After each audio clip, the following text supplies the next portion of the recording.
একটি হাদিসে আছে যে ব্যক্তি মাসে 3 দিন রোজা রাখে সে কখনো কর্কশ হতে পারে না, সে তার সহকর্মীদের বা অধস্তনদের উপরে সে কিন্তু মানে বিনয়ী আচরণ করে, সে কিন্তু তাদের উপর রাফ অ্যান্ড টাফ আচরণ করে না। এটা হাদিস দ্বারা প্রমাণিত এবং স্বীকৃত।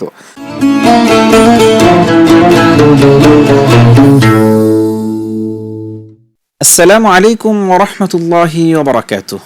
আলহামদুলিল্লাহি রাব্বিল আলামিন ওয়াস সালাতু ওয়াস সালামু আলা সাইয়্যিদিল আম্বিয়া ওয়াল মুরসালিন, আম্মা বা'দ।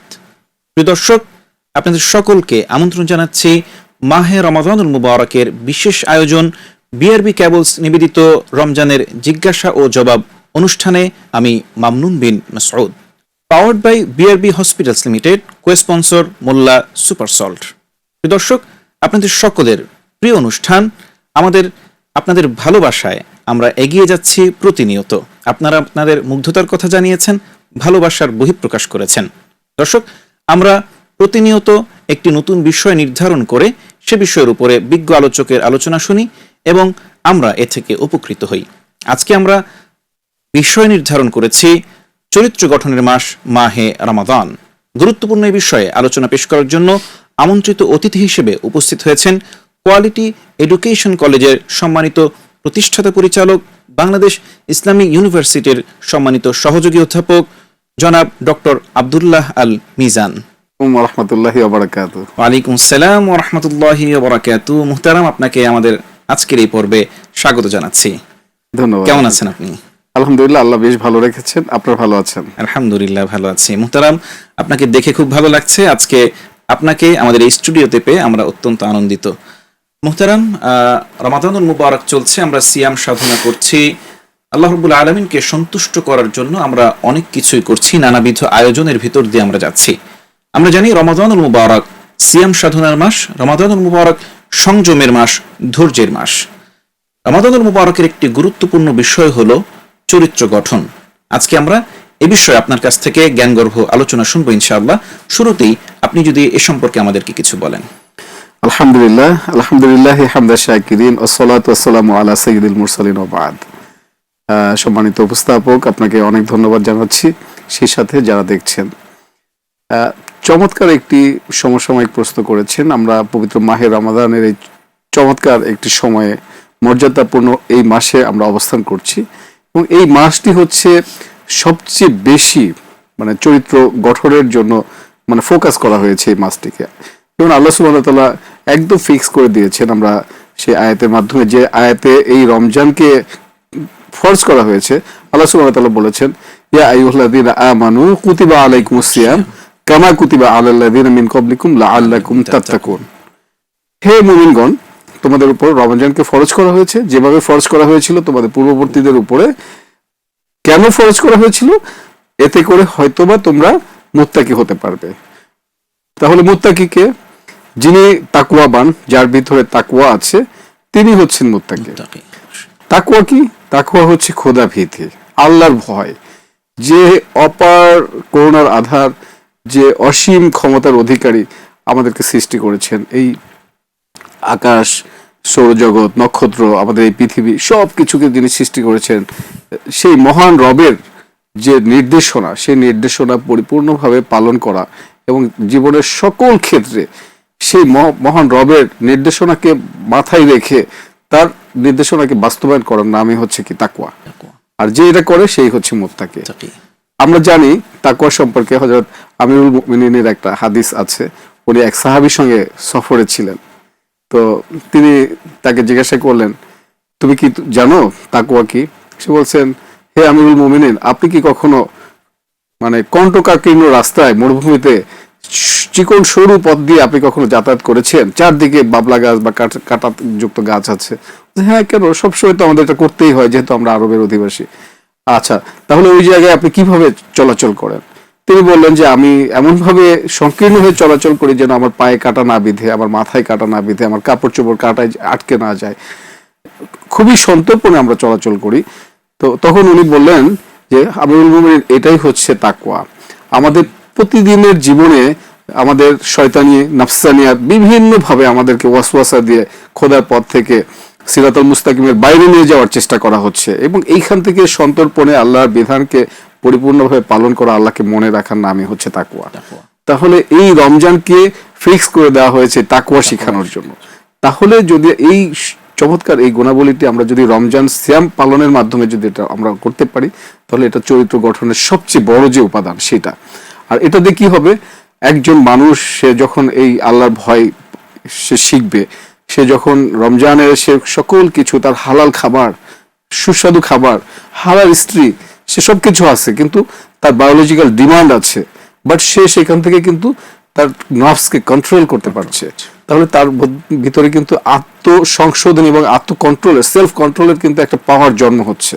আর এইটার কারণে সে যখন মানে অশ্লীল কোনো সুযোগ পাবে বা খারাপ কোনো কাজে ভিতরে সে যাওয়ার সুযোগ পাবে, সে নিজেকে কন্ট্রোল রাখতে পারবে। জি মুহতারাম, খুব চমৎকার বলছিলেন আপনি, তাকওয়া সম্পর্কে খুবই গুরুত্বপূর্ণ আলোচনা পেশ করছিলেন। মৌলিকভাবে এই তাকওয়া আসলে যে অর্জন করতে পারবে তার চরিত্র অটোমেটিক ঠিক হয়ে যাবে। যেমনটি আপনি বলছিলেন যে আমাদের চাহিদা আছে, বায়োলজিক্যাল ডিমান্ড আছে, এবং আমরা চাই এই সব বিষয়গুলো অন্যান্য সময় আমাদের হালাল, কিন্তু এই সময়ে আমাদের জন্য হারাম করা হয়েছে। হালাল থাকা সত্ত্বেও যখন নির্দিষ্ট সময়ের জন্য আমাদের প্রতি হারাম করা হয়েছে, আমরা কিন্তু সেটা মেনটেন করার চেষ্টা করছি, পালন করে চলার চেষ্টা করছি।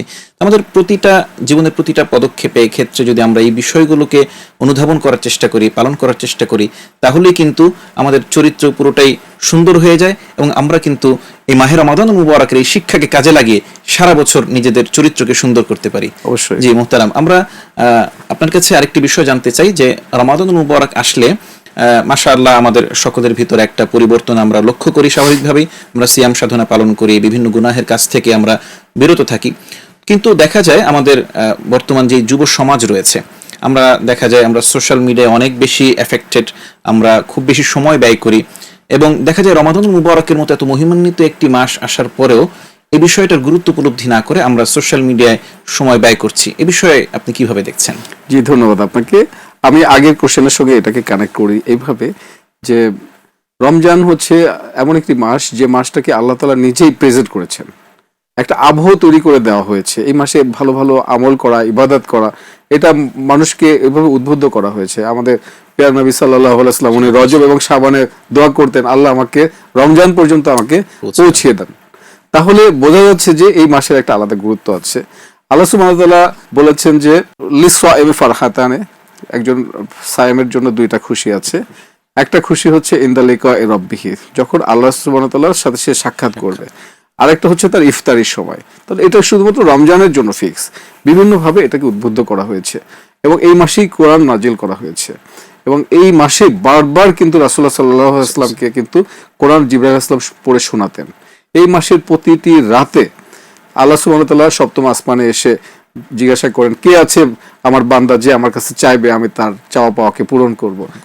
কোন বান্দা আছে যে আমার কাছে ক্ষমা চাইবে, আমি তাকে ক্ষমা করে দিব। কে আছে আমার রহমতের প্রত্যাশী, আমি তাকে রহমতের দরজা মানে উন্মুক্ত করে দেওয়া হবে তার জন্য। জি শুকরিয়া মুহতারাম, আপনার কাছে আমরা আসবো ইনশাআল্লাহ। খুব চমৎকার আলোচনা করছিলেন। প্রিয় দর্শক, আমরা মুহতারামের আলোচনা শুনে উপকৃত হচ্ছি আলহামদুলিল্লাহ। আমরা মুহতারামের কাছে আবারও আসবো, তার আগে ছোট্ট একটি বিরতি নিচ্ছি। বিরতির পরে আবারও স্বাগত জানাচ্ছি আপনাদের সকলের প্রিয় অনুষ্ঠান বিআরবি কেবলস নিবেদিত রমজানের জিজ্ঞাসা ও জবাব, powered by BRB hospitals limited, co-sponsor Molla super salt. দর্শক, আমরা আলোচনা শুনছিলাম আমাদের সম্মানিত বিজ্ঞ আলোচকের, তিনি খুব চমৎকারভাবে চরিত্র গঠনের বিষয়টি উল্লেখ করছিলেন। জি মুহতারাম, আমরা আপনার কাছ থেকে আলোচনা শুনছিলাম বিশেষ করে যুব সমাজের এই সময়ে রমাদানুল মুবারকে সোশ্যাল মিডিয়া ব্যবহার করা সম্ভব। আমি যেটা বলছিলাম যে এই মাসকে বান্দার কাছে আল্লাহ সুবহানাহু ওয়া তাআলা প্রেজেন্ট করেছেন, এটাকে সম্মানিত মাস বলা হয়েছে, শাহরুল হারাম বলা হয়েছে। এই মাসে একটি মানে নফল ইবাদত করলে সেটিকে ফরজের মর্যাদা দেওয়া হচ্ছে। এই মাসে 1 টাকা দান করলে 70 টাকা পর্যন্ত মানে থেকে 700 গুণ পর্যন্ত বাড়িয়ে দেওয়ার একটা আল্লাহ তাআলা সুবহানাহু ওয়া তাআলা প্রতিশ্রুতি দিয়েছেন। তাহলে আমাদের যুব সমাজ যদি এই জিনিসটি উপলব্ধি করে যে রমজানকে কেন বেশি এত গুরুত্বপূর্ণ করা হয়েছে, কেন 12টি মাসের মধ্যে একটি মাসকে সিলেক্ট করা হয়েছে, তাহলে কিন্তু আমরা এই কোশ্চেনের অ্যান্সারগুলি পেয়ে যাই। আমরা আমাদের যুব সমাজ আমরা ম্যাক্সিমাম টাইমে একটু সময় পেলে আমরা কি করি, সোশ্যাল মিডিয়ার মধ্যে লেগে থাকি। এখন সোশ্যাল মিডিয়ার একটা ভালো দিক হচ্ছে এখান তো এআই জেনারেট করা হয়েছে। আপনি আমার যুব সমাজ যদি কখনো ফিল করে যে না এই মাসে আমি কোরআন শিখবো, জি বা সে যদি ফিল করে যে না আমার নামাজে একটু ঘাটতি আছে, গাফলিয়াতে আছে, আমি এই রমজান মাসে এটাকে সম্পূর্ণভাবে আয়ত্ত করে ফেলবো, তাহলে সে কিন্তু দেখবে সে যখনই মোবাইলে বা সে সোশ্যাল মিডিয়াতে যখনই সে কোনো একটা কোরআন তিলাওয়াত শুনবে বা এটার অর্থ শুনবে বা ব্যাখ্যা শুনবে, তাকে কিন্তু হাজারো সাজেস্ট করা হবে যে এর থেকেও ভালো তেলাওয়াত আছে, তুমি শোনো, এর থেকে ভালো করে তুমি ব্যাখ্যা শিখতে পারবো, তুমি শেখো, তাকে কিন্তু সাজেস্ট করা হচ্ছে। যুব সমাজরা কিন্তু এটা ফলো করতে পারে। গান বাজনা নৃত্য এগুলো থেকে বা মানুষের বেহায়াপনা, যে খারাপ ছবি টবি, এই সব কিছু থেকে সে যদি ফিরে আসে, তার কিন্তু অবারিত একটা সুযোগ রয়েছে। তো আমরা যে বলছিলাম যে সোশ্যাল মিডিয়াতেও কিন্তু ভালো কিছু আসে, আমরা যদি সেটাকে রপ্ত করতে পারি, তাহলে আমরা সেই সোশ্যাল মিডিয়ার মাধ্যমে আমরা কোরআন শিখতে পারি, সোশ্যাল মিডিয়ার মাধ্যমে ইসলামিক আদবগুলো শিখতে পারি, আমলগুলো শিখতে পারি। এর পাশাপাশি যদি আমরা পরিবারকে সময় দেওয়া নিয়মিত, আমরা যদি সারাদিন কর্মব্যস্ততার পরে বাড়িতে ফিরে আসি, তাহলে আমরা ছেলে মেয়েদের সঙ্গে, বাবা মার সঙ্গে, মিসেসের সঙ্গে বসে আমরা একত্রে ইফতারির আগে আমরা একটু আল্লাহর কাছে প্রাণ ভরে দোয়া করতে পারি। এই কালচার কিন্তু একটা ইসলামিক কালচার, একটা শিষ্টাচার। এটা কিন্তু এই যে নর্মস, এই যে ইটিকেট, এই জিনিসগুলো কিন্তু আমাদের বাচ্চারাও শিখবে, আমাদের জেনারেশন শিখবে। জি, খুব সুন্দর আলোচনা করছিলেন। আপনার আলোচনা প্রসঙ্গেই আরেকটি প্রশ্ন আমরা ছোট্ট করে উপস্থাপন করতে চাই, যে আসলে আপনি সুন্দরভাবে বলছিলেন যে সোশ্যাল মিডিয়ায় ইসলামিক অনেক জিনিস পাওয়া যায়, সেগুলো আমরা দেখে উপকৃত হতে পারি। কিন্তু পাশাপাশি একটি বিষয় আমরা দেখতে পাই যে সোশ্যাল মিডিয়া যখন আমরা স্ক্রল করি, ফেসবুক, ইউটিউব বা অন্যান্য যে বিষয়গুলো আছে, তখন দেখা যায় বিভিন্ন ধরনের নন মাহরাম আমরা যেগুলো বলি, বিভিন্ন মেয়েদের ছবি আমাদের সামনে চলে আসে, ভিডিও চলে আসে। তো এখানে আমরা জানি যে চোখ হেফাজতের যে একটা বিষয় আছে, এবং চোখ হেফাজতের সাথে নফসের হেফাজতের বিষয় আছে। তো এই বিষয়টাকে কিভাবে আসলে মূল্যায়ন করছেন আপনি, কিভাবে দেখছেন? ঠিকই বলেছেন, এটা খুবই বাস্তবসম্মত একটি প্রশ্ন। আপনি দেখবেন যে একজন রোজাদার, সে যখন প্রতি একটি মাস সে রোজা রাখবে, শারীরিকভাবে সে কিন্তু একটু দুর্বল হয়। একটি হাদিসে আছে যে ব্যক্তি মাসে 3 দিন রোজা রাখে, সে কখনো কর্কশ হতে পারে না। সে তার সহকর্মীদের বা অধস্তনদের উপরে সে কিন্তু মানে বিনয়ী আচরণ করে, সে কিন্তু তাদের উপরে রাফ অ্যান্ড টাফ আচরণ করে না। এটা হাদিস দ্বারা প্রমাণিত এবং স্বীকৃত। তাহলে আমরা আমাদের যে নফসটা, সে কিন্তু একটু টায়ার্ড থাকে। আবার আমরা এত বেশি ইবাদত করছি, আমরা সন্ধ্যার পরে তারাবি পড়ছি, সেখানে কোরআন তিলাওয়াত শুনছি, একটা আবহাওয়া তৈরি হচ্ছে। আমরা ভোররাতে সাহারি করতে উঠছি, তার আগে যারা সচেতন তারা একটু সুযোগ আছে ভোররাতে কিয়ামুল লাইল যেটাকে বলি আমরা, তাহাজ্জুদের নামাজ, আমরা সেটা করছি, আল্লাহর কাছে বেশি বেশি কান্নাকাটি করছি, আমাদের মনটা অনেক বেশি নরম থাকে, সফট থাকে। ইভেন এখন আমরা যে টিভির সামনে আলোচনা করছি, আপনি দেখেন অন্যান্য যে কোনো সময় থেকে আজকে কিন্তু সবাই আমাদের একটু অন্যরকম একটা আবহাওয়ার মধ্যে আছে। তো এইটাই হচ্ছে আপনার নফসকে কন্ট্রোল করার একটা অন্যতম বিষয়। যখন সোশ্যাল মিডিয়াতে এটা আসবে, আপনি যদি এটাকে স্কিপ করে চলে যান, এই জিনিসগুলো খুবই কম আসবে, এবং আপনি যেটাকে ফোকাস দিবেন। আমি স্কিপ করব, কিন্তু আসলে অন্যর কাছেও যাচ্ছে, সবার তো নফস সমান না। তো দেখা যায় এই ক্ষেত্রে যারা এই কাজগুলো করেন, যারা নিজেদের ছবি বা বেপরদার ছবি যারা ছাড়েন, তাদের আসলে এই ক্ষেত্রে কি করণীয় রয়েছে? তারাও এটা অনেকটা কন্ট্রোল হয়ে যায়। এই কারণে আমি বলবো, কারণ আল্লাহ সুবহানাহু ওয়া তাআলা তো বলেছেন ওয়াসিনসালাতিশ শায়াতিন, শয়তানকে শৃঙ্খলবদ্ধ করা হয়। ফুতিহা আবওয়াবুল জান্নাহ, জান্নাতের দরজাগুলোকে খুলে দেওয়া হচ্ছে। গুলিকাত আবওয়াবুল জাহান্নাম, আবওয়াবুন নার, মানে জাহান্নামের দরজাগুলোকে বন্ধ করে দেওয়া হচ্ছে। তার মানে হচ্ছে যে একজন পাপাচারী, যে পাপী, তার মনের মধ্যেও কিন্তু এক ধরনের আবহাওয়া তৈরি হয় যে না, এখন রমজান মাস। যেমন আজান দিলে আমাদের অনেক সময় আমরা দেখছি ওয়েস্টার্ন স্টাইলে চলে, বাট মাথায় একটা কাপড় দিয়ে দেয় যে আজান হচ্ছে। তো রমজানের ওই আবহাওয়াটা কিন্তু তৈরি হয়। আর আমরা যদি একটু সচেতন থাকি, আমাদের মা বোনদেরকে বা যারা এটা করে, আমরা তাদেরকে সচেতন করব, যেহেতু রমজান মাস, আমরা এক্সট্রা দাওয়াতের কাজ যদি আমরা করি, এবং আমরা যদি স্কিপ করি, একটা সময় আপনি না দেখতে দেখতে এই জিনিসগুলো যখন ভিউ পাবে না, এটা অটোমেটিক্যালি তার বন্ধ হয়ে যাবে। এই জন্য আমাদের সবসময় ভালো জায়গায় থাকতে হবে, ভালো কাজ করতে হবে। রমজানের যে তাকওয়ার যে শিক্ষা যেটা বলা হলো, এটা তাকওয়ার শিক্ষাটা যদি আমরা নিতে পারি, তাহলে আমাদের সকল ধরনের নৈতিকতা, ইভেন অফিস আদালতে ঘুষ সুদ থেকে শুরু করে সকল জায়গায়, সমাজের সর্বস্তরে, ইভেন রাষ্ট্রীয় পর্যায়ে যে দুর্নীতি, অনাচার, এই জিনিসগুলো আছে, সবকিছু কিন্তু কন্ট্রোল হয়ে যাবে। এবং সেইটার সবচেয়ে মাহেন্দ্রক্ষণ হচ্ছে এই রমাদান। আমরা এই রমাদান থেকে যদি সেই শিক্ষাটা নিতে পারি, ইনশাআল্লাহ। যে আসলে উভয় দিক থেকেই আমাদের আসলে বিষয়গুলোকে সুন্দরভাবে মেইনটেইন করা উচিত, যাতে করে কেউ গুনাহের সুযোগ না পায়, সে বিষয়টাও যেন আমরা লক্ষ্য রাখি। অবশ্যই। জি মুহতারাম, আমরা আরেকটি বিষয় আপনার কাছে জানতে চাই। সেটি হলো যে রমাদানুল মুবারক যেভাবে আমাদেরকে চরিত্র গঠন করে, কিন্তু দেখা যায় অনেক সময় রমাদানুল মুবারক আসলেও একজন ব্যক্তি সারাদিন রোজা রাখছে, নামাজও পড়ছে, কিন্তু দেখা যায় আবার সে তার জবান দিয়ে গালিগালাজ করছে, অন্যের সাথে ঝগড়া বিবাদে লিপ্ত হচ্ছে, অন্যের উপর তার জবান দিয়ে অত্যাচার করছে, হাত দিয়ে কাউকে কষ্ট দিচ্ছে, কাউকে সে কটু কথা বলছে, কারো ব্যাপারে প্রোপাগান্ডা ছড়াচ্ছে। তা আসলে একজন রোজাদার ব্যক্তি হিসেবে তার এই কাজগুলো কতটুকু সমীচীন বলে আপনি মনে করেন? জি, ধন্যবাদ। আমরা রমজান থেকে যে শিক্ষাগুলি শিখছি বা যে আচরণগত আমাদের যে বৈশিষ্ট্য চেঞ্জ হচ্ছে, এটার পাশাপাশি একটা জিনিস হাদিস থেকে আমাদেরকে শেখানো হয়েছে, রাসূলের লাইফস্টাইল থেকে, যেহেতু উনি উসওয়ায়ে হাসানা আমাদের জন্য। তো রাসূলুল্লাহ সাল্লাল্লাহু আলাইহি ওয়াসাল্লামের একটি হাদিস পরিষ্কার করে বলা হয়েছে, আমাদের সামনে কেউ যদি খারাপ কথা বলে, আমরা সিম্পলি, বা কেউ যদি ঝগড়া করতে আসে, সিম্পলি আমরা বলবো আনা সাইমুন, আমি রোজা রেখেছি, সুতরাং আমি এখন এই ভিতরে যাচ্ছি না, আমি সরি। আচ্ছা, আবার বলা হয়েছে আসসামু জুন্নাহ, রোজা হচ্ছে ঢাল স্বরূপ। তো স্বাভাবিকভাবেই একটা খারাপ জিনিসের সাথে যখন রোজাদারের কোনো একটা রিলেশন হতে যায়, রোজা কিন্তু একটা বাধা হয়ে দাঁড়ায়। তার মনের মধ্যে একটা চিন্তা তৈরি হয় যে আমি তো রোজা আছি, আমার রোজা রেখে এই কাজগুলো করাটা ঠিক হচ্ছে না।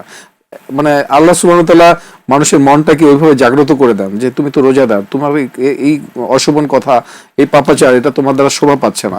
তাছাড়া একটা হাদিসে আছে, যে ব্যক্তি রোজা রাখলো অথচ সে তার খারাপ কাজগুলির থেকে সে বিরত থাকলো না, তার এই পানাহার, মানে না খেয়ে থাকা, আর এইটার কোনো দাম নাই, এটা কোনো মূল্য আল্লাহর কাছে নাই। জি জি, শুকরিয়া মুহতারাম, আপনি খুবই সুন্দর আলোচনা করেছেন, জ্ঞানগর্ভ আলোচনা করেছেন। আপনার আলোচনা আমাদের সকলের জন্য অনেক বেশি উপকৃত হবে বলে মনে করছি ইনশাআল্লাহ।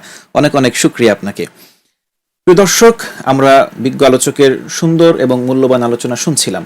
দর্শক, চরিত্র একটি মূল্যবান সম্পদ, যার চরিত্র যত সুন্দর, ব্যক্তি হিসেবে সে তত বেশি মূল্যায়িত হবে, সমাজের মানুষের কাছে তত বেশি সমাদৃত হবে, এবং অবশ্যই মহান আল্লাহর কাছে তার অনেক গ্রহণযোগ্যতা বৃদ্ধি পাবে।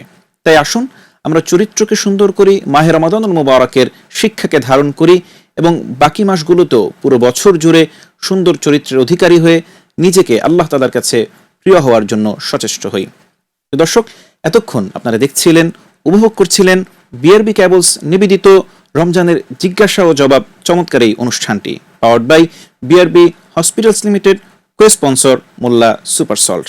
এতক্ষণ চমৎকার আয়োজনে আমাদের সাথে থাকার জন্য আপনাদের সকলকে ধন্যবাদ জ্ঞাপন করছি।